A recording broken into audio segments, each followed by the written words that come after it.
the rot of the efficiency and capacity and competence of American elites. Yes. And why is it like my article was in a transition moment, but my article got to something very deep. American elites arming and helping and supporting two proxy states who are fighting our enemies could not turn them on a tactical or strategic moment on a dime in order to do or not do what they asked them to. I also happen to be a Zionist and a Ukrainian nationalist. And my mom survived October 7th. I want the IDF to beat Hamas.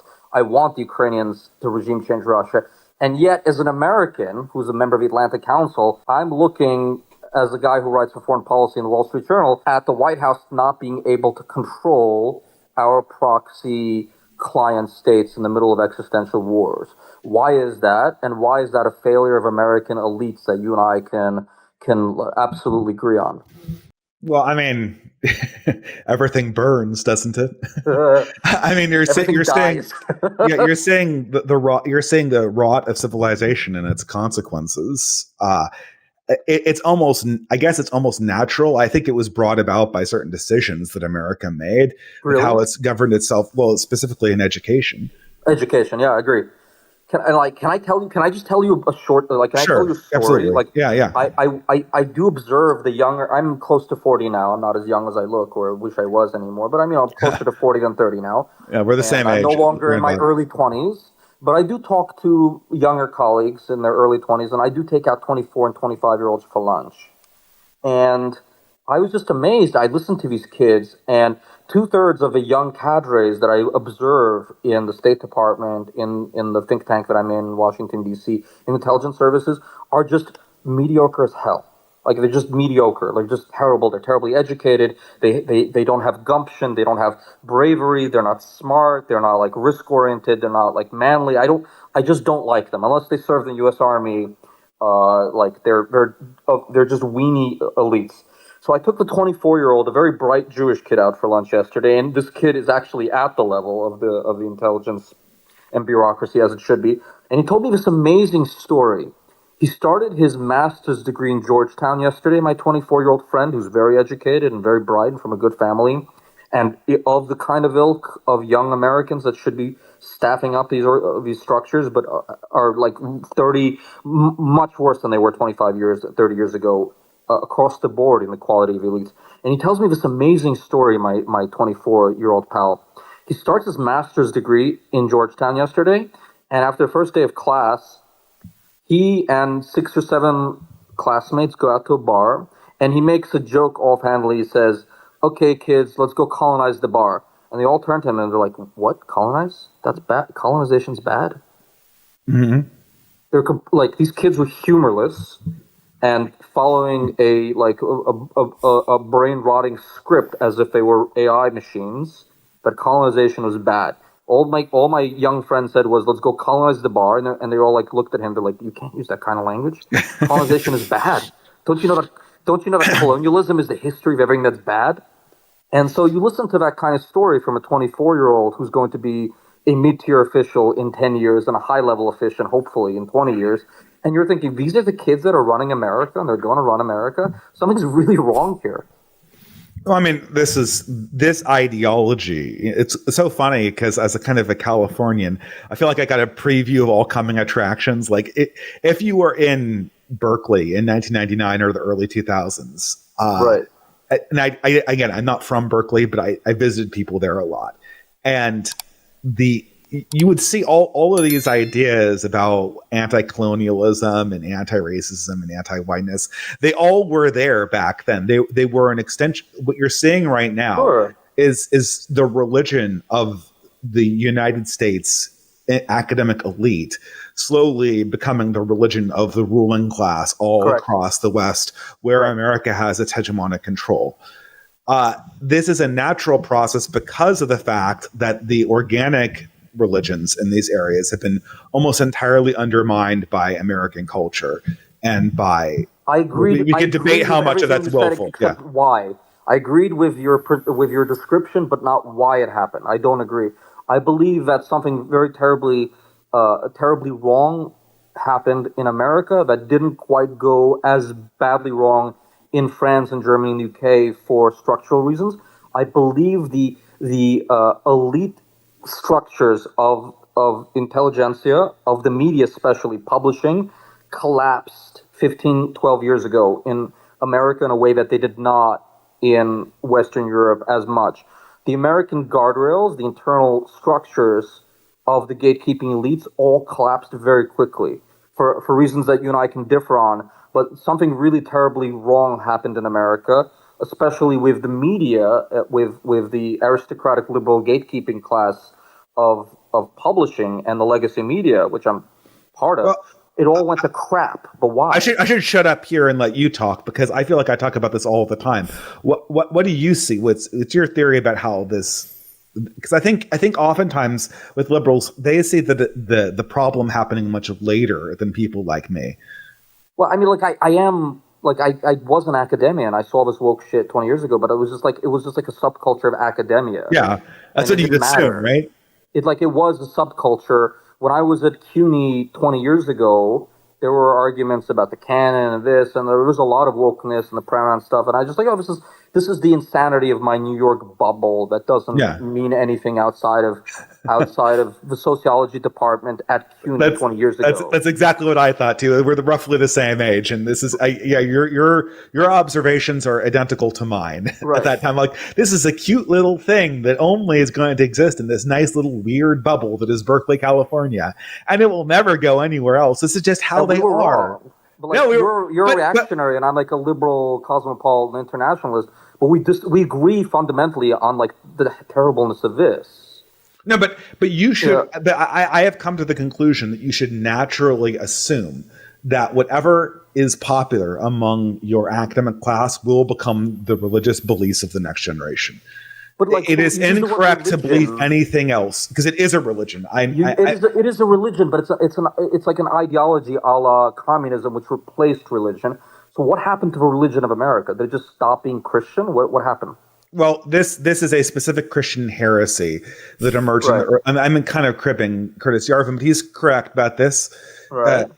Progressivism is a religious heresy that emerged in the 20th century because of liberalism's inability to accommodate classic religions in a way that would allow both of them to thrive.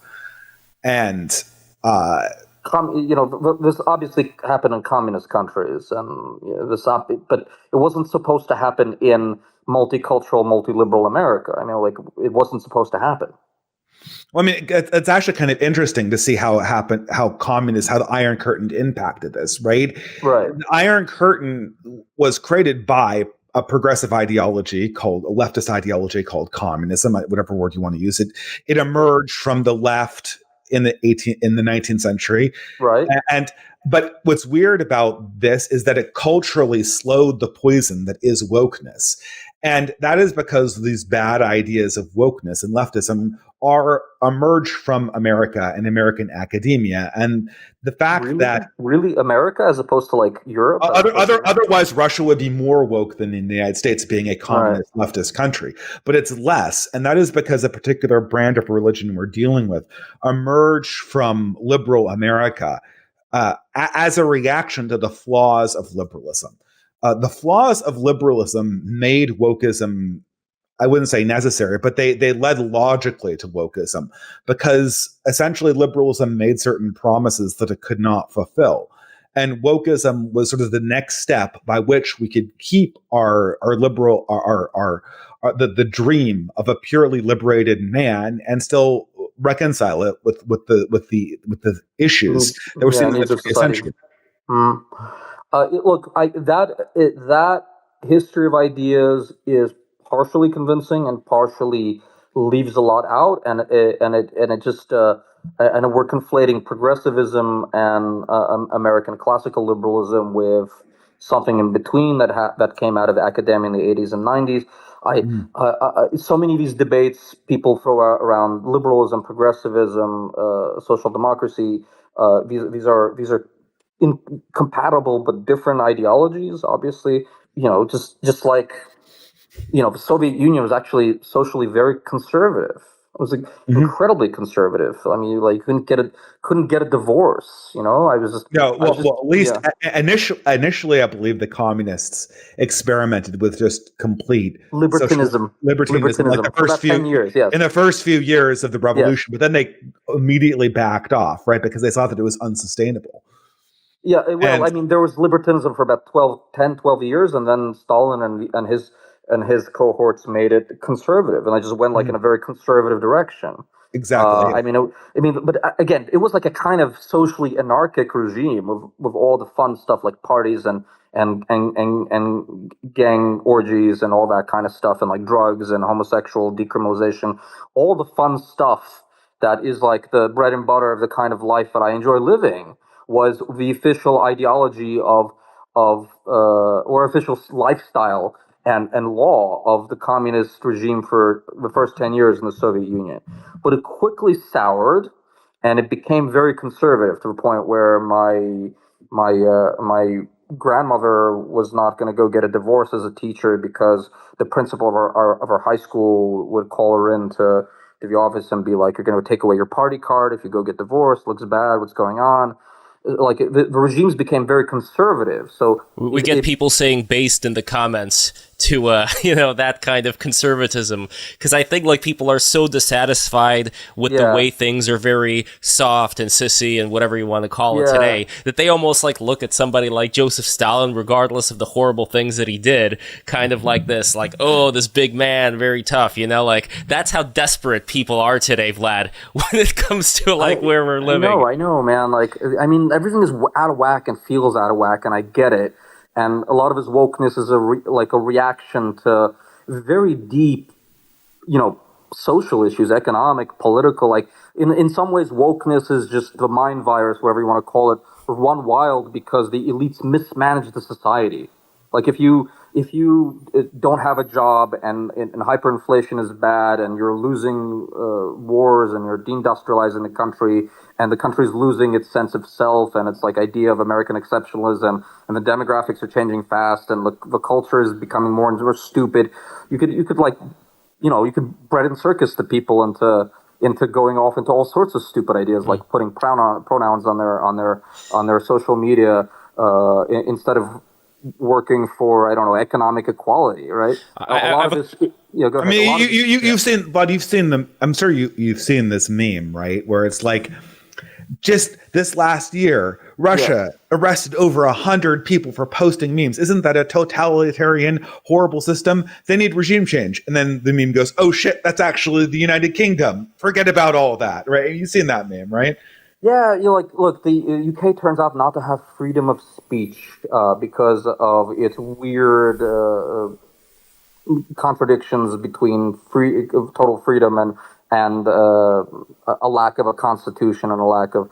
But they're ahead of the curve. That is going to happen in all Western countries. And a lack of guns. I think we have to keep that in mind too. The Second Amendment and all of that. Now you're in Canada, Dave, so I don't know what to tell you. Yeah. But I didn't exactly pick my countries based on their freedom of speech. Are you Canadian, Dave? My wife is. He is now. Yeah. So I have my son's a dual citizen, so I end up divided between the countries a lot. Pretty soon, like the upper half of Dave's face is gonna start separating from the lower half, and then for those who like South Park. I'm sorry to interrupt, Lev. Dave, don't you just think all this culture war psychosis, and it is psychosis, is just downstream of radical mismanagement of the economy, radical mismanagement of people's capacity to rise in the world and make jobs and get a house? Like, isn't it just deindustrialization and the American dream being curdled and people play acting on social media because they have nothing better to do? They can't change their own life? I mean, I'm going to kind of punt here and say it's kind of a chicken and the egg thing. Yeah. I think I am not a materialist in the way that Marx was. I do not believe that economics is. I think economics can drive, but there are cultural features that are driving this. And one of the thing, the way we've managed our economy by financializing and essentially organizing the economy around printing money. This is a decision we made we've been making it for 100 years, but the most recent of these decisions was in the 80s to essentially organize our economy around real estate bubbles. Right. And this was this essentially helped us patch over a lot of the problems that were generated by the 1960s. And it helped us avoid a lot of the questions that were made that seemed necessary that the 60s put in front of America. Right. And yet, that was the boomer experience. The boomers just punted on all of these cultural war questions. But at some point when the money runs out, people have to decide, as Lenin famously said, whom. Who are we going to take from? Whom? Yeah, it makes much. I'm sure this makes much more sense in Russian. It does not translate sounds well. better in Russian. Yeah, it sounds great in Russian. I'm sure, but it does not make very much sense. He also said Timlusha, which translates as the worse the better, but it sounds so much better in Russian. Mm-hmm. Yeah, whom is one of those things. Like Americans are like, what does that mean? But it just means like who's going to in its limited resources. It's a zero-sum game. Someone is going to lose. Someone is going to win. Mm-hmm. And this is the problem is that these cultural war questions will dictate who wins and who loses ultimately when the money starts running out. And so they're going to get more important as America gets poorer, not less important. As a matter of fact, the artificial bubble of wealth that we bought into in the late 20th century helped us put off the cultural war questions that were brought up by the 60s. Until now, they're exploding in our faces. But I don't think you can definitely not answer them. Yeah. If we had a more serious American political elite and Western political elite that was not cowardly, that was not weak, that was not coddled, that was not vulgar, that was not corrupt, that was not self-regarding, that was not decadent, whatever you want to call it, and they actually didn't mismanage the 90s and the peace dividend of winning the Cold War. They didn't deindustrialize the country. They didn't bring in too many robots and too many low-wage immigrants to lower the wages of American workers. If they didn't lose 2 wars, if they didn't financialize the economy, wouldn't we just have avoided all these culture war issues that we're talking about now? No, but I think the thing is, I think it is overdetermined, actually, right? Because these decisions, it's not like they bought nothing. They're not just stupidity. They were short-term gains for long-term harm. Sure. And so what happened was that there was this.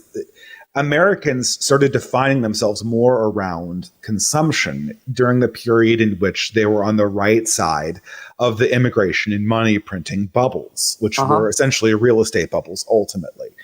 But now that Americans can't afford houses, there's not enough land to go around, and there's not enough jobs to go around.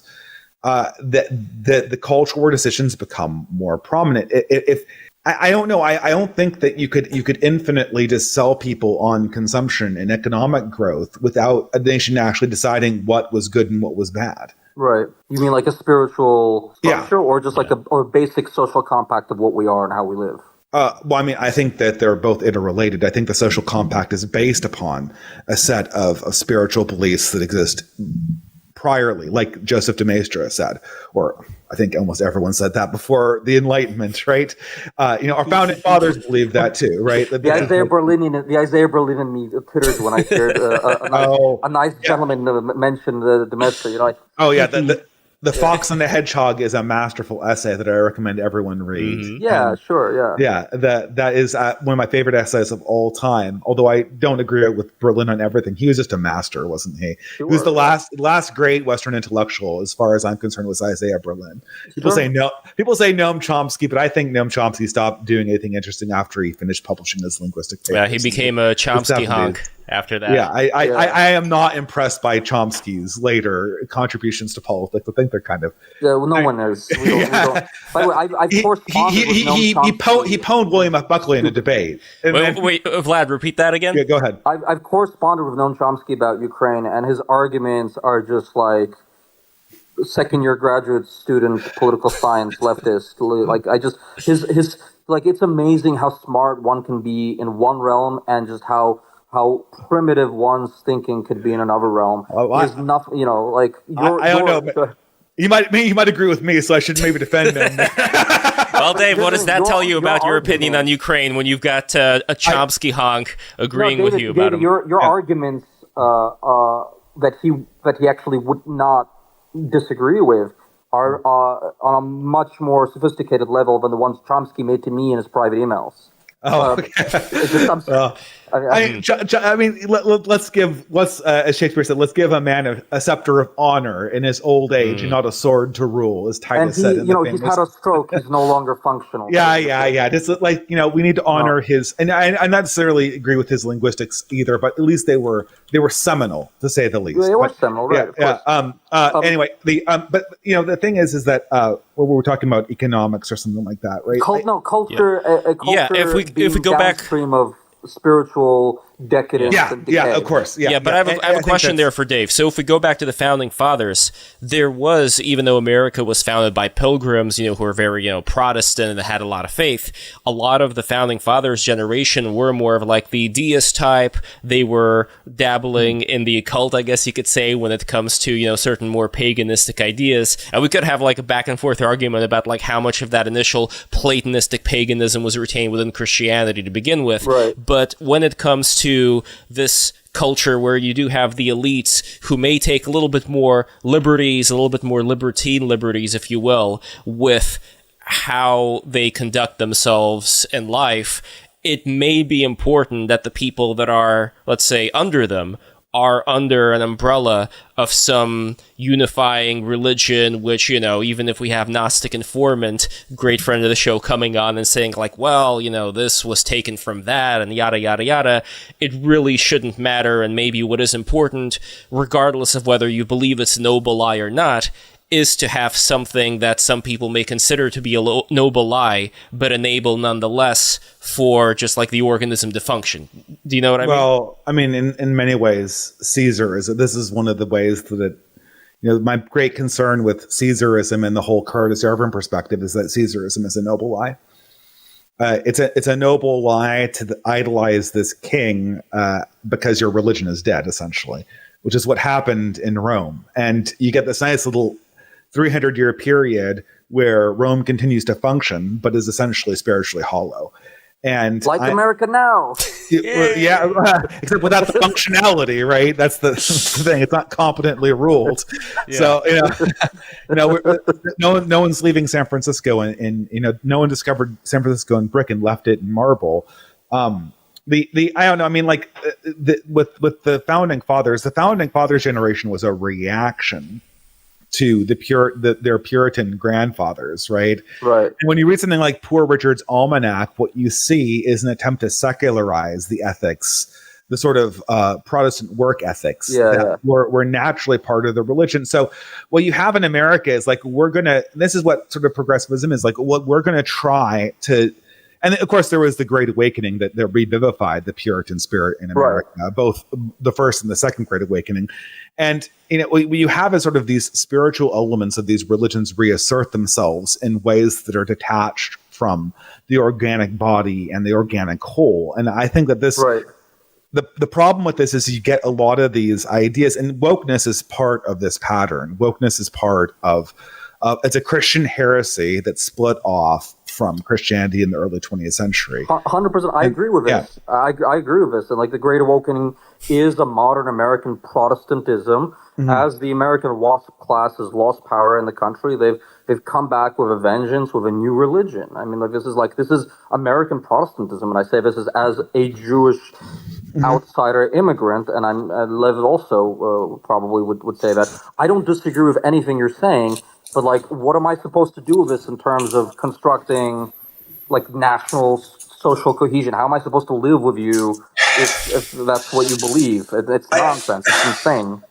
I don't know. I mean, I don't want to be a pessimist here, but I think that the idea that we're going to have democratic national cohesion, say this, the Austro-Hungarian Empire, it needs to be organized so that people can have their own little communities that are separatist, and that the government rules the mainstay of the country, the multicultural areas of the country, which will almost certainly be the economically generative parts of this country, or most of them, I guess, and then manages them in a way that will not be destructive to the former. I'm a critic of Israel, but I think that they have kind of a system like that where they have these weird religious separatists that keep the demographics of the country going on, and then the government kind of keeps Tel Aviv kind of apart from that, and I think I don't like that system entirely, but that seems to be what this age requires, because we do not have a common religion upon which you could base like this high trust cohesive society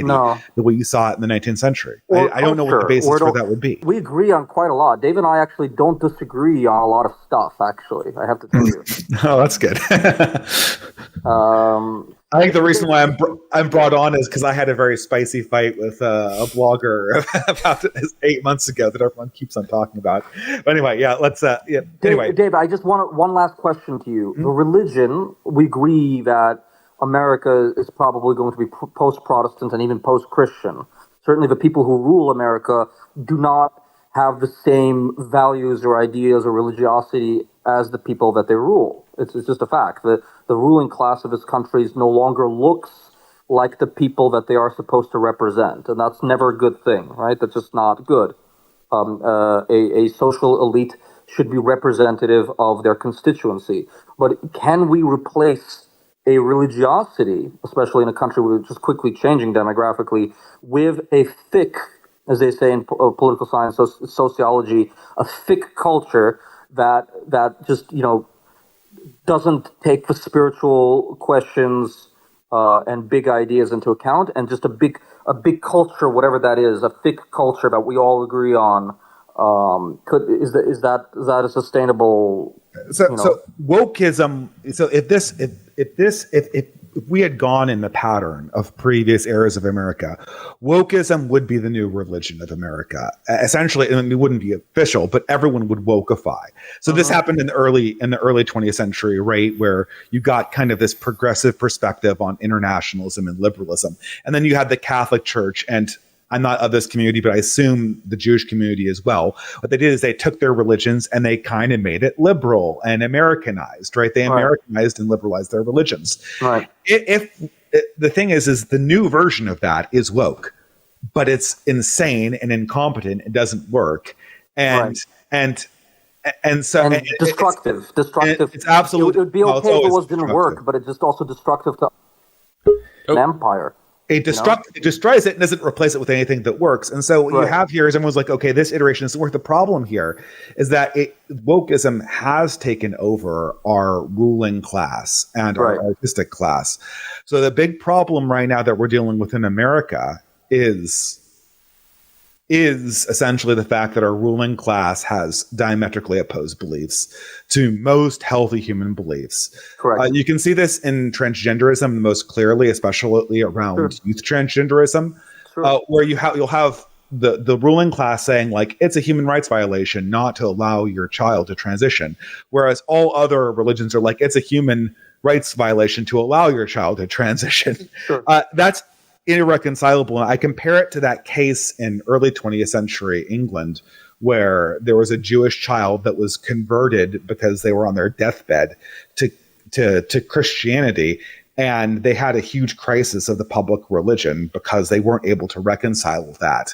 The sort of the apostasy laws and the freedom of religion of the Jewish family. But that is going to happen everywhere in America because of the fact that the reigning religion of our elites is fundamentally incompatible with human nature. If you could just veto democracy, the optimal way to run the country would just be to let everyone manage their own communities and live separately.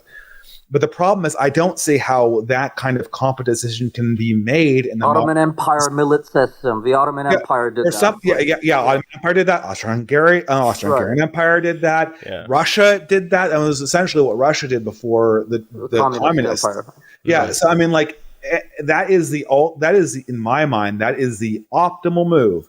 But the problem is that inside an electoral democracy, the game theory incentive is always to be the culture war and double down on the insanity. And, Kamala Harris is trying to put the woke away. And she's still insane. She's still insane. Well, that's the question of, like, if you stare into the abyss too long, like, I'm sure there were a lot of people who were very, tongue-in-cheek about their appreciation of George Floyd and whatnot, but at the same time, if you're part of that blob, then you can't help but, start, Right. aping certain ways people act, and all of a sudden you find yourself playing this caricature. So that brings me to the final question that I wanted to ask you guys. We were talking before this started about the Founding Fathers, not even as far as like their beliefs, but more of like how were they educated? Like, were they actually, most of them, not even saying the Founding Fathers, but like that whole generation, were they wiser than a lot of the elites that we have today, just as far as, they studied Cicero and Latin and all that good stuff. Yeah. You know what I mean? Like, but I don't know, because I don't live there. I can't just have this rose-colored glasses look at the past and say, like, oh, they were so smart and wise. Maybe they were, but how do we know? Like, what are the things, Dave, that you would say we can take a look at to really, to really paint the picture of how different those people were compared to us? And is there any way of bringing something of that sort back? Well, I mean, there were obviously the Founding Fathers were educated by the initial generation of the Ivy League schools as we know them today, the Princetons and the Harvards and stuff like that. That they were originally seminaries designed to educate men like this. And what the Founding Fathers had was a combination of their old Puritan or Calvinist beliefs or Quaker beliefs and the new fashionable stuff that was coming out of Europe that was much more secular. And I don't know. I mean, just look at anybody's family. And if you come from a family like mine until recently had members of it that were born in the old European world, the old European world generated people of such stature and nobility that it's very, very hard to imagine them existing in a world where Kamala Harris is the best the Democratic Party has to offer. The only way I can see of recovering that is to essentially create alternative academies where people experiment with radically different modes of educating, in particular, young men, and to a much lesser extent, young women, or I should say, in exceptional cases, young women. If we could radically experiment with different ways of doing that, then maybe we could capture some of the old fire that the American elites had that made the country and that conquered the world. And I hold their conquest of the world, or at least half of it, to their credit, because, hail to the victors, right? Well, just to quickly follow up on that before Vlad responds. Can I say hail to the victors in Canada? No. Before isn't that a soccer thing? I don't know. Yeah. Before Vlad, too much glory and piss and vinegar and fighting. I mean, that kind of passion makes them uncomfortable. Of course. Yeah. Well, isn't that a quote from Trudeau? If you kill your enemies, they win. But anyway, if we go back though, as far as how do we know? And again, I'm not saying that what you're saying is wrong, Dave, but for those who are extremely skeptical, how do we know that a lot of these people in the old days were this wise, and it isn't just like, well, the history was written by the victors, so of course they'd, show themselves as being wiser than they were? Well, like I said before, like I can see the generation that came before mine, and they were wiser. So I have N=1 sample of degeneration that I've observed physically with my own eyes. And then I kind of look at the output that these take, for instance, Thomas Jefferson, which is a person who I disagree with on a lot of things, but he was just this great man, like or Benjamin Franklin. The breadth of his accomplishments is impossible to imagine. Now, part of that is because there was a lot of low-hanging fruit. Yeah. He was, you could literally go out in your backyard and discover a fundamental force of physics, because physics was so underdeveloped now, man. It's really difficult to get good at anything now. In between running a newspaper and designing a country, you invented a whole area of physics. Yeah, and now we've got AI. Part of that is low-hanging fruit, but also part of that is just the fact that human beings thrive on hardship, and human beings, in my opinion, are given greatness by incredibly strong religion and hardship. And the founding fathers generation had been formed by the insane religion that was Puritanism. And I'm not a Puritan, but I admire the insanity of that religion. And they were formed by the religious ferocity that was Puritanism and the ferocity that was the American frontier. And I think in the South, you were more formed by the frontier, which was a little bit more wild in the South. And in the North, you were formed by the harshness of nature and your strong religious upbringing. I would add one more thing into the equation, though, which I think bears mentioning. There was this gentleman, and I'm not attributing, the entire Renaissance to him, but I think he played a really big role in it, named Gemistos Plethon. He was this philosopher in the Byzantine Empire who lived at around the time right before the Muslims took over Constantinople. That was like the year that he died. So he was like around that time where you had these monks at Mount Athos who were, talking about how, well, we don't really have a problem if the Muslims invade so long as they keep our Mount Athos, whole and leave us alone. So they weren't really that concerned about the politics at the time. And they did not like Plato, and they kept all of, Plato's archives, you could say, all his writings in like this really horrible condition. But eventually that managed to get its way into some of these intellectuals at the time within the Byzantine Empire, like Plethon, who was not, from what I read, he was not a Christian. He was a Platonist heathen, you could say. He was he believed in Zeus as being like the top guy, but not like the top guy who, did all these horrible things, more of like this principle, this Platonic principle out of which like you had this emanation of forms into, the physical form that we're in right now. But to make a long story short, Plethon met with Cosimo de' Medici and convinced him to open the Platonic Academy in Florence, where you had a lot of these Renaissance intellectuals. And I believe it is from there that a lot of this, resonation with ancient Rome and all of these Republican principles, as well as some of this paganism, but in this much more philosophical way, was transferred to people like the founding fathers. So it wasn't, I think, just a matter of them being like, I'm going to be naughty, I'm going to go away from my, Puritan ancestors. I think it was still something that was like kept, secure, at least, since that time of the Renaissance, and managed to bring about, you have these statues like, George Washington as like this Greek Olympian god in Washington, D.C. and all of that. Yeah. So I think that is a very important part of this whole story when we're talking about this, this philosophical history that managed to be passed on. And I think that is a big motivator as well of what enabled a lot of these giants that were standing on the shoulders of to do what they did. I don't know, Dave, I'm curious, any thoughts on that? And then we're going to go to Super Chats. No, Gents, I have to get going in about 5-10 minutes, but I just very briefly, before Dave answers that, I just want to say one thing. I just think we should have more immigrants taking power. I just think we should bring, maybe Americans just screwed up and just bring an entire generation of rising young, weirdo, crazy elites from other places formed by Central Asia and post-communism and just wars, and just give American power. Just give up half the government posts to weirdo intellectual immigrants such as myself. I think Trudeau might have your back on that one, but it's all coming from. I think it's all coming from South Asia. Yeah, but Dave, go ahead. Yes.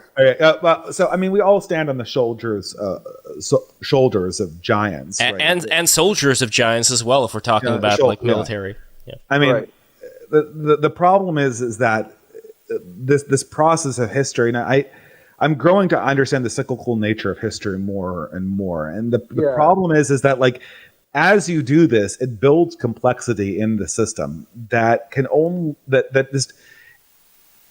And so what you have is all of these systems that are being run by people that don't understand what they're for, what they're trying to do, or even how to necessarily run them. And at this stage, I don't even know what the West is really doing. In Britain, it seems like it's the most obvious, although I haven't been there in a while, or I've been there only briefly in a while. And it feels like the government just has all of these systems that they've inherited either from the late 20th century Blairite government or the old England, and they just have no idea what to do with them. They have no idea how to manage them. And there's like, I guess I'll press this button and see what happens. Is this the button that's going to allow my government to last in power for another 4 years and let me hire more of my friends? Okay, I'll press that one. And so the government just becomes this self-serving entity, and eventually it just rots away. I don't know what's the alternative to that.